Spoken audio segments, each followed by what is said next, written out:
Hi, I'm John Schroeder, welcoming you to another Casey Clips video. If you're unfamiliar with the concept of spirit guides, they are souls not in human form who help to guide us from the other side. They might be seen as something like an ethereal advisor.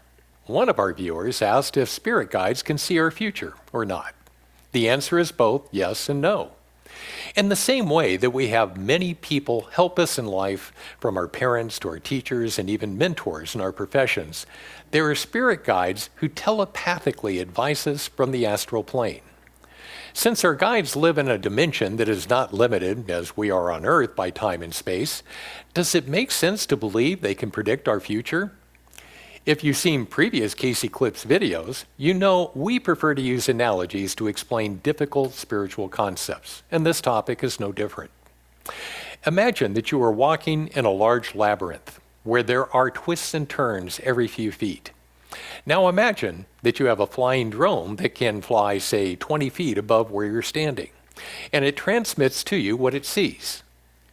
The drone shows what the immediate dead ends might be in the future, or perhaps the paths that will take you backward instead of forward.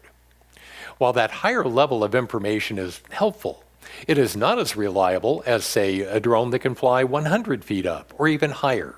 The lesson in that analogy is that we should always seek the highest source for guidance in our meditations.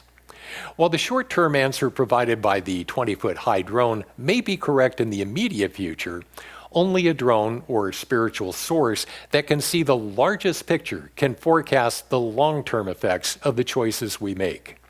So be sure to go within to ask God for the answers you seek. If the divine within sends you a guide or a parent or a teacher or a Casey Clips video with advice that makes the most of the situation, there is nothing wrong with that. In fact, it's how life works, getting into heaven, leaning on the arm of someone we've helped. How do you know when you've received great advice? The answers will not exclude anyone when it comes to benefiting all. The advice you will receive will also do no harm from a spiritual perspective. What does that mean? You can face some tough decisions where the answer denies enabling another person or people to continue down a selfish path. Use meditation to discern the difference. That's it for this edition of Casey Clips. The topic of our next video is an interesting one. One of our viewers asked, do we live multiple lives on Earth during the same time period? In other words, do our souls occupy more than one body at a time on Earth? We'll answer that in our next Casey Clips video. Until then, remember that God loves you with an everlasting love.